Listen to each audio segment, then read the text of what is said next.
Hello friend, मैं स्मृति ऐश्वर्या आप सभी का स्वागत करती हूँ आपके अपने यूट्यूब चैनल स्टडी विद स्मृति में। आइए शुरू करते हैं आज की क्लास। आज की क्लास में मैं आप लोगों को जेपीएससी और बीपीएससी के मुख्य परीक्षा के लिए एक प्रश्न का उत्तर कराने वाली हूँ और यह प्रश्न प्राचीन भारत के इतिहास से होगा। ये उन सारे स्टूडेंट के लिए हेल्पफुल हो जाएगा जो जेपीएससी और बीपीएससी की तैयारियों में लगे हैं। बीपीएससी की तैयारी कर रहे वैसे स्टूडेंट जिन्होंने इतिहास विषय को अपने विकल्प के रूप में चयन किया है, तो वैसे स्टूडेंट के लिए मेरा आज क्लास इंपॉर्टेंट होने वाला है। और जो प्रश्न मैंने लिया है वो प्रश्न है, वैशाली के लिच्छवी बुद्ध काल का सबसे बड़ा तथा शक्तिशाली राज्य था, कैसे वर्णन करें, तथा लिच्छवी गणराज्य की संगठित शासन पद्धति की प्रमुख विशेषताओं की चर्चा करें। तो ये आज का प्रश्न है। तो इसमें आपको ये बताना है कि लिच्छवी जो था वो बुद्ध काल का सबसे बड़ा और शक्तिशाली राज्य था, कैसे, और फिर लिच्छवी गणराज्य का जो संगठित शासन पद्धति था तो उसकी प्रमुख विशेषताओं की चर्चा करें। ये दो प्रश्न इस यहाँ से बनते हैं। और यहाँ से शॉर्ट जैसे 20 नंबर के भी प्रश्न जेपीएससी में पूछे जा सकते हैं। जैसे कि यहाँ से इतना ही पूछा जा सकता है आपसे कि लिच्छवी गणराज्य की संगठित शासन पद्धति की प्रमुख विशेषताओं की चर्चा करें। यहाँ से ऐसे भी प्रश्न बन सकते हैं। तो चलिए देखते हैं इसका आंसर मैंने कैसे किया है। सबसे पहले मैंने भूमिका लिखा है, फिर मुख्य भाग और फिर लास्ट में निष्कर्ष का है। भूमिका में मैंने लिखा है कि वज्जी जो है वो 8 राज्यों का एक संघ था, जिसमें कि वज्जी के अतिरिक्त वैशाली का लिच्छवी, मिथिला का विदेह और कुंडग्राम का जो ज्ञात्रिक था वो विशेष रूप से विख्यात था। वज्जी संघ के 8 सदस्यों में सबसे प्रमुख वज्जी एवं लिच्छवी थे। जो 8 प्रमुख सदस्य था उसमें भी सबसे अधिक अगर लोकप्रिय था, वो प्रमुख था, तो वो वज्जी एवं लिच्छवी था। वैशाली का लिच्छवी बुद्ध काल का सबसे बड़ा शक्तिशाली राज्य था। ये वैशाली का जो लिच्छवी था वो बुद्ध काल का सबसे ज़्यादा शक्तिशाली वो उस समय का राज्य था। तो ये कब की घटना है, तो ईसा पूर्व 7वीं सदी के आसपास, ईसा पूर्व 7वीं सदी के आसपास में वैशाली का राजतंत्र जो था वो गणतंत्र में परिवर्तित हो गया था। नेपाल की वंशावली के अनुसार लिच्छवी जो थे वो सूर्यवंशी थे। रॉकहिल के अनुसार शाक्य और लिच्छवी एक ही जाति के थे। जो शाक्य थे और जो लिच्छवी थे वो एक ही जाति के थे, ऐसा किसने कहा है, तो ऐसा रॉकहिल का मानना है।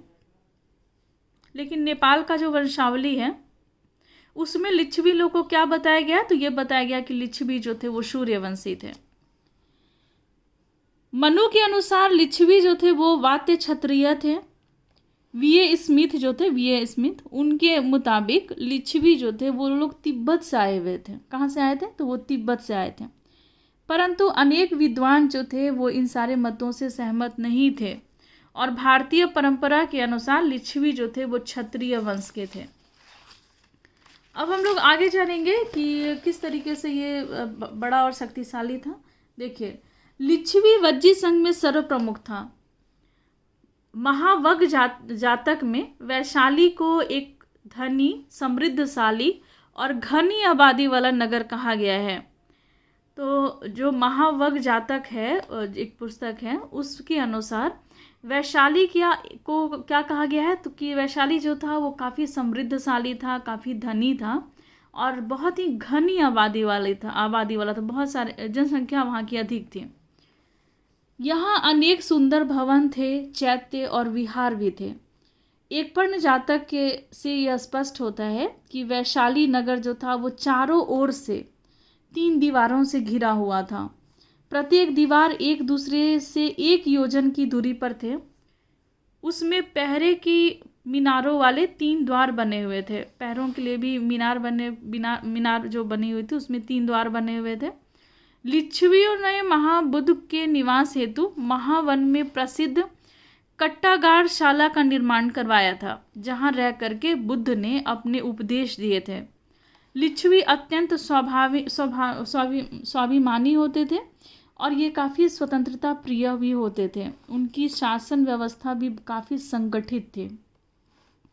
बुद्ध काल में लिच्छवी अपनी शासन की पराकाष्ठा पर था।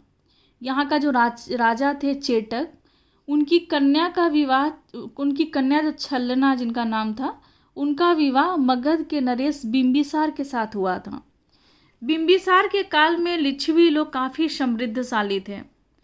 क्योंकि और बिंबिसार से ही किसकी शादी हुई थी, तो चेटक की जो बेटी थी छलना, उसका विवाह बिंबिसार से हुआ था। यानी कि बिंबिसार का जो रिश्ता हुआ था वो लिच्छवी से भी हुआ था। और बिंबिसार के काल में लिच्छवी लोग काफ़ी शक्तिशाली थे। ललित बिस्तर में यह जानकारी मिलती है कि वैशाली के लोग जो थे वो बहुत ही शक्तिशाली थे और समृद्ध थे। गुप्त वंश का जो प्रसिद्ध लिच्छवी के साथ विवाह संबंध स्थापित करने से हुई। गुप्त वंश जो थी जो बिहार और पूरे भारत का एक प्रमुख ये वंश था, गुप्त वंश। आगे हम लोग इसके बारे में बहुत ही डिटेल जानेंगे। तो गुप्त वंश की जो प्रसिद्धि बढ़ी थी वो लिच्छवी के साथ विवाह संबंध स्थापित करने से भी उनकी प्रसिद्धि जो थी बढ़ गई थी, उनका शक्ति भी बढ़ गया था। तो लिच्छवी जो था उस समय का काफ़ी शक्तिशाली राज्य हुआ करता था। यहाँ तक कि अगर कोई इसके साथ वैवाहिक संबंध भी इस राज्य के साथ स्थापित करता था तो उसकी भी शक्ति वो बढ़ जाती थी। इसका तात्पर्य यह है कि लिच्छवी लोग उस समय में मगध पर शासन करते थे। चंद्रगुप्त प्रथम ने कुमार देवी जो कि लिच्छवी की राजकुमारी थी उनसे विवाह किया था। चंद्रगुप्त बिंबिसार का तो विवाह हुआ ही था चेटक की बेटी छलना से। और चंद्रगुप्त प्रथम जो बेटी थी, ये माफ़ कीजिएगा, चंद्रगुप्त प्रथम ने भी कुमार देवी जो कि ये लिच्छवी राजकुमारी थी उनसे विवाह किए थे। और समुद्रगुप्त इस बात पे काफ़ी गर्व करता था कि वह लिच्छवियों का दौहित्र था। ऐसा लगता है कि मतलब बहुत इनको गर्व होता था कि वहाँ से हमारा रिश्ता है। समुद्रगुप्त को ऐसा लगता था कि लिच्छवी के साथ हमारा रिश्ता है। ऐसा लगता है कि लिच्छवियों के पास न तो कोई स्थायी सेना थी और न ही कृषि से राजस्व वसूली का कोई व्यवस्था था। तथापि उनके पास 7,707 राजाओं का एक शासकीय संगठन या प्रबंध परिषद थी, जिसमें कि इतने ही उपराजा, सेनापति, भंडागारी अर्थात कोषाधिकारी होते थे। तो लिच्छवियों के पास बहुत स्थायी सेना नहीं थी और ना ही कृषि से राजस्व वसूली का कोई व्यवस्था। पता चला है कि कृषि से राजस्व की वसूली की जाती थी, ऐसा कुछ पता नहीं चला कि उनके पास क्या स्थायी सेना थी। लेकिन उनके पास था तो क्या था, तो 7,700 राजाओं का एक शासकीय संगठन था या फिर और इतना ही उपराजा, सेनापति, भंडागारी और कोषाधिकारी थे। प्रबंध परिषद भी था इनका। आगे हम लोग इनके गणराज्य की विशेषताओं के बारे में जानेंगे तो वहाँ और भी डिटेल आपको यहाँ पता चलेगा। वे सब आम सभा के अंग हुआ करते थे। ये जितने भी अधिकारी थे, उपराजा थे, सेनापति, ये सभी जो थे वो आम सभा का अंग हुआ करते थे, जिसकी बैठक संथागार में आयोजित की जाती थी। कार्यपालिका संबंधित कार्य 8 लोगों के एक लघु निकाय के द्वारा स्थापित की जाती थी। 8 लोगों का एक छोटा निकाय होता था। तो कार्यपालिका संबंधित जो कार्य थे वहीं पर संपादित किए जाते थे, जिन्हें अष्टकुल के नाम से जाना जाता है। तो ये 8 लोगों का जो एक समूह निकाय होता था उसको किस नाम से जाना जाता था, तो उसको अष्टकुल के नाम से जाना जाता था। जनश्रुति के अनुसार बिंबिसार के शासनकाल में वैशाली के लोगों ने मगध के ऊपर आक्रमण किया। आक्रमण के तुरंत बाद संधि हो गई थी। लिच्छवी गणराज्य की शासन पद्धति जो थी वो काफ़ी संगठित थी। मतलब जनश्रुति से हम लोगों को ये पता चलता है कि बिंबिसार का जो शासन काल था उस समय में वैशाली के लोगों के ऊपर आक्रमण किया गया था और आक्रमण के तुरंत बाद संधि भी हो गई थी, क्योंकि लिच्छवी गणराज्य की शासन पद्धति जो थी वो काफ़ी संगठित थी, जो उन्हें शक्तिशाली बनाती थी। शक्तिशाली क्यों था वो? क्योंकि उसका जो शासन पद्धति था वो काफ़ी संगठित हुआ करता था। राजा थे, उपराजा थे, सेनापति थे, भंडागारिक थे। तो और फिर एक आम सभा बुलाई जाती थी, सबका निर्णय लिया जाता था, सबसे परामर्श लेकर ही कोई काम किया जाता था। कार्यपालिका होती थी, बहुत सारी चीज़ें थी जो उनकी विशेषता थी गणराज्य की। तो ये शासन, उनकी जो प्रणाली थी, यही उनको बहुत ही ज़्यादा शक्तिशाली बनाती थी। लिच्छवी गणराज्य की शासन पद्धति की प्रमुख विशेषताएं जो है वो निम्न है, और यही कारण था कि उनकी शक्ति जो थी वो बढ़ी हुई थी। मगध के उस समय में काफ़ी शक्तिशाली राज्यों में उनकी गिनती होती थी। गण की कार्यपालिका का अध्यक्ष एक निर्वाचित पदाधिकारी होता था। जो गण होते थे, गण की कार्यपालिका का जो अध्यक्ष होता था वो एक निर्वाचित पदाधिकारी होता था, उसको निर्वाचित किया जाता था, जिसे राजा कहा जाता था। सामान्य प्रशासन की देखभाल के साथ साथ गणराज्य में आंतरिक शांति एवं सामंजस्य बनाए रखना उनका प्रमुख काम था। तो ये जो राजा होते थे जिनको निर्वाचित किया जाता था, तो इनके काम क्या होते थे? तो सामान्य प्रशासन का देखभाल करना, प्रशासन का देखभाल करना, उसके लिए इनको निर्वाचित किया गया था। और गणराज्य में आंतरिक शांति व्यवस्था कायम करना, शांति और सामंजस्य बनाए रखना कि चारों ओर शांति से लोग रहें, अच्छे से काम चलता रहे प्रशासन का। फिर दूसरी जो विशेषता थी वो थी अन्य पदाधिकारियों में उपराजा, सेनापति, भंडागारिक यानी कि कोषाध्यक्ष, ये सभी जो थे वो प्रमुख थे। राजा की वास्तविक स्थिति एक केंद्रीय समिति अथवा संस्थागार में निहित थी। जो राजा की जो वास्तविक शक्ति होती थी वो किस में सीमित थी? तो वो केंद्रीय समिति में अथवा संस्थागार जो थे उसमें ये निहित थी। यहाँ पर वर्ड मिस्टेक है, आप इसको सही कर लेंगे। यहाँ पर संस्थागार होगा, एक जगह और मुझे ये वर्ड यहाँ पर मिला है, यहाँ संस्था होगा, संस्थागार, ठीक है ना, आप इसको चेंज कर लेंगे। देखिए, राज्य की वास्तविक शक्ति जो थी वो एक केंद्रीय समिति अथवा संस्थागार में निहित होती थी। इन समिति में सदस्यों की संख्या काफ़ी बड़ी होती थी। समिति के जो सदस्य होते थे वो भी राजा कहे जाते थे। जो केंद्रीय समिति या फिर जो संस्थागार होता था जहाँ पर बहुत सारे संख्या में सदस्य होते थे, तो इन सारे सदस्यों को भी राजा ही कहा जाता था।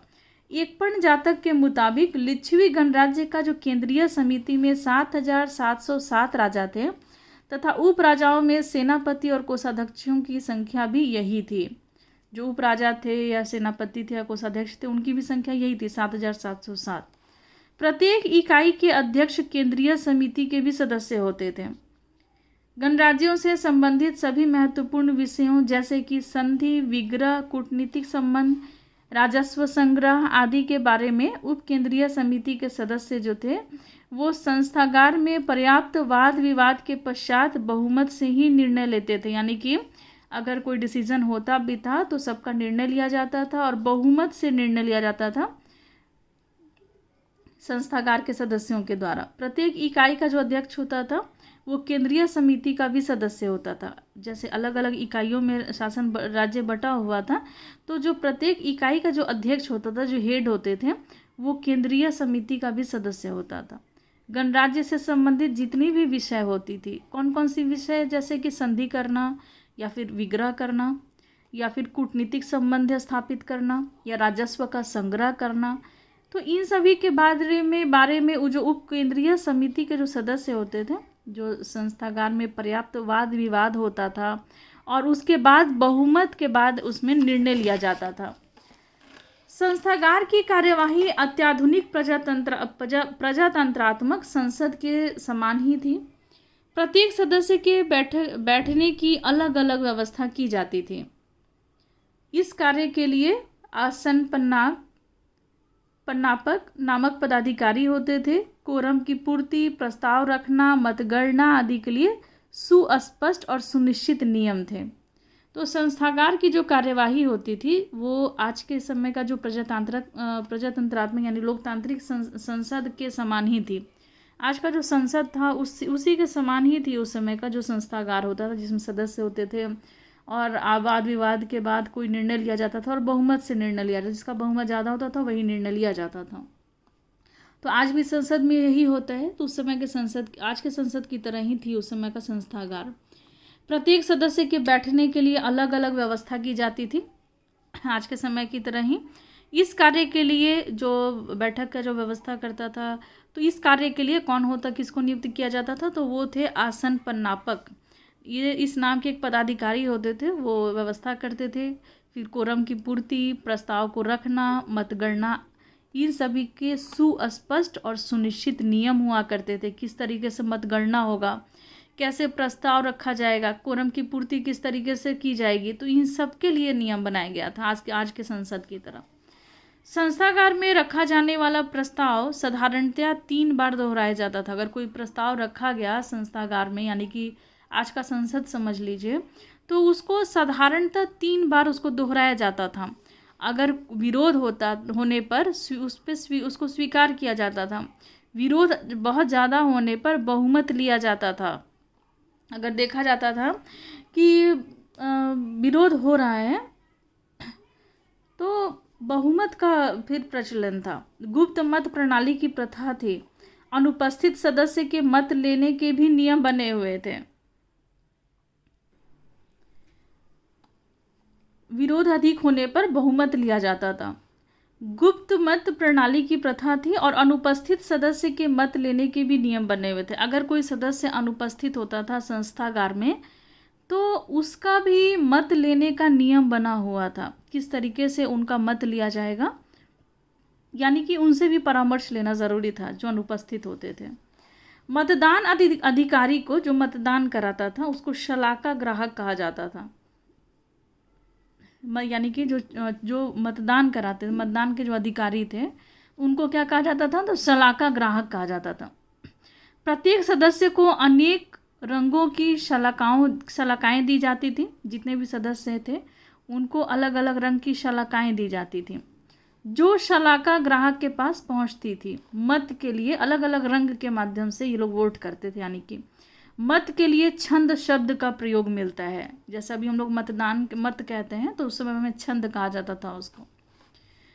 साधारणतः गणराज्यों की सरकार पर केंद्रीय समिति का पूर्ण नियंत्रण होता था। जो गणराज्य का जो सरकार होता था उस पर केंद्रीय जो समिति होती थी जिसमें सदस्य होते थे तो उसका नियंत्रण होता था। ऐसा नहीं था कि निरंकुश राजा हो गए थे।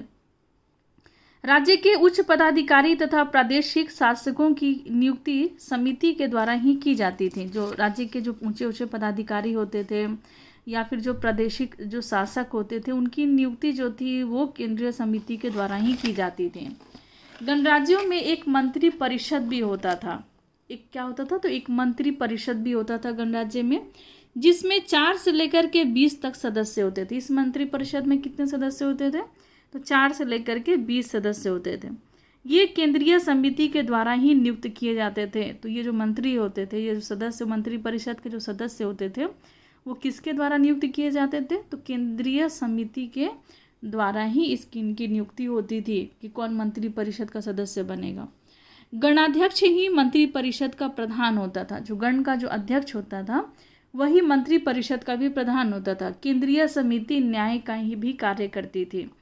तो यानी कि केंद्रीय समिति के पास बहुत सारी शक्ति थी और वो गण का जो अध्यक्ष या राजा जो होते थे उस पे ये नियंत्रण रखता था। न्याय व्यवस्था किस तरीके से था गणराज्य का, तो वो देखते हैं। राजा का न्यायालय अंतिम होता था। दंड देने का अधिकार केवल राजा को ही था। राजा ही दंड दे सकते थे। अन्य न्यायालय निर्दोष होने पर अपराधी को मुक्त कर सकते थे। जो अन्य राजा का न्यायालय जो प्रमुख होता था, लेकिन जो अन्य न्यायालय होते थे अगर कोई निर्दोष है तो उसको वो मुक्त कर सकते थे। अब जो अपराधी जो दोषी हैं जो अपराधी हैं उनको मुक्त कर सकते थे, किंतु दोषी होने पर उसे दंडित नहीं कर सकते थे। तो यानी कि जो अन्य न्यायालय होते थे उनको ये तो अधिकार था कि वो मुक्त कर सकें दोषियों को या अपराधियों को, लेकिन उनको ये अधिकार नहीं था कि वो उनको दंडित करें। वे इसे उच्चतर न्यायालय में भेज देते थे। दंडित करने का इनको अधिकार नहीं था। अगर उनको करना भी था, अगर मतलब ये साबित हो जाता था ये दोषी हैं, तो उनको उच्चतर न्यायालय में भेज दिया जाता था। और राजा का जो न्यायालय होता था वही अंतिम होता था और दंड देने का भी अधिकार किसको होता था, तो वो राजा को ही होता था। अब हम लोग निष्कर्ष हम लोग देखते हैं। आपने कुछ प्रमुख विशेषताओं के बारे में जाना गणराज्य के, अब निष्कर्ष हम लोग देखते हैं। अतः यह कहा जा सकता है कि लिच्छवी जो था वो वज्जी संघ का एक शक्तिशाली राज्य था। भारतीय आधुनिक गणतंत्र की स्थापना 26 जनवरी 1950 को हुई, लेकिन इससे पहले 2500 साल पहले ही बिहार की भूमि पर गणतंत्र का उदय हो चुका था। वैशाली में जिस दौर में भारत में गणराज्य था उसी दौर में रोम में भी गणराज्य गठित हुआ था।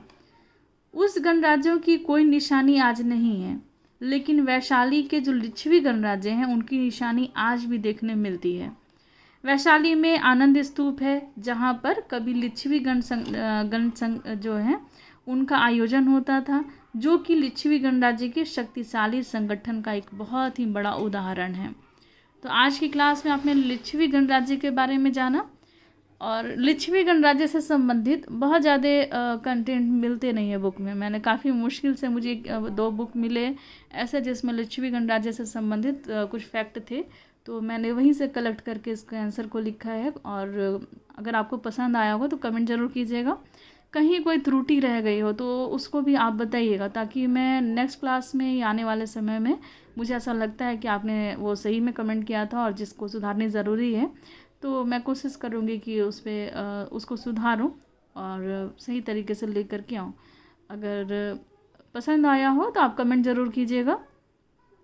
और डिस्क्रिप्शन बॉक्स में मैं टेलीग्राम का लिंक शेयर कर दूँगी, जहाँ पर आपको ये पता चलेगा कि आप मेरे टेलीग्राम ग्रुप से कैसे जुड़ सकते हैं, और वहाँ पर जो मैं प्रैक्टिस सेट दे रही हूँ तो उसको आप कैसे ले सकते हैं, या फिर जो मेरे नोट्स वगैरह हैं तो उसको आप कैसे ले सकते हैं, वो सारे के मैं डिटेल्स डिस्क्रिप्शन बॉक्स में दे दूँगी। और आपसे मैं एक बात और कहना चाहूँगी। चूँकि मैंने बिहार के क्लास स्टार्ट किए थे, बरसात का समय है और हमेशा कभी भी बहुत ज़्यादा बिहार में बारिश भी हो रही है, और लाइट आ रही है, जा रही है, आ रही है, जा रही है। और जब मैं बोर्ड पर पढ़ाती हूँ ना, तो लाइट इस तरीके से आती जाती है तो बहुत प्रॉब्लम हो जाती है। मुझे वीडियो को बीच में रोकना पड़ता है, फिर बनाना पड़ता है, क्योंकि लाइट की जो सेटिंग होती है वो सब थोड़ी सी मुश्किल मुझे हो रही है बिहार के वीडियो बनाने में। लेकिन प्रयास करूँगी कि करंट अफेयर्स जो होगा बिहार का, उसको स्टार्ट करती हूँ ताकि उसमें कंटिन्यूटी बनी रहे, क्योंकि उसको मैं स्लाइड के माध्यम से या फिर जिस तरीके से मैं झारखंड के करंट अफेयर्स दे रही हूँ उसी तरीके से मैं बिहार के भी करंट अफेयर्स में आप लोगों को देते रहूँ। तो बिहार के करंट अफेयर्स से मैं आपको अपडेट रखती हूँ। और एक चैनल मैंने बनाया है जिसमें मैं आप लोगों को इम्पॉर्टेंट न्यूज़ जो होगी वो मैं शेयर करूँगी। मैं आपको वहाँ पर जो बिहार और झारखंड के जो इम्पॉर्टेंट न्यूज़ हैं, जो आपके करंट अफेयर के हिसाब बन सकते हैं, तो वैसे न्यूज़ को मैं वहाँ पर बताऊँगी। तो आप कोशिश करेंगे कि उस चैनल को भी फॉलो करें। इस पर भी मैं दे सकती थी चैनल पे, लेकिन एक चैनल पे बहुत ज़्यादा नोटिफिकेशन आता है तो इरिटेटिंग हो जाता है। आप जो अगर इंटरेस्टेड होंगे इस न्यूज़ को देखने के लिए, इस न्यूज़ को जानने के लिए, जो आपके करंट अफेयर पे बेस्ड होंगे बीपीएससी और जेपीएससी के लिए, तो फिर आप उसको सब्सक्राइब कीजिएगा और फिर आप उस चैनल के साथ जुड़ जाइएगा, ताकि आपको पर डे की न्यूज़ से अपडेट रख सकूँ। तो आज की क्लास में बस इतना ही। मिलते हैं और नेक्स्ट क्लास में लेते हैं आपसे विदा। धन्यवाद।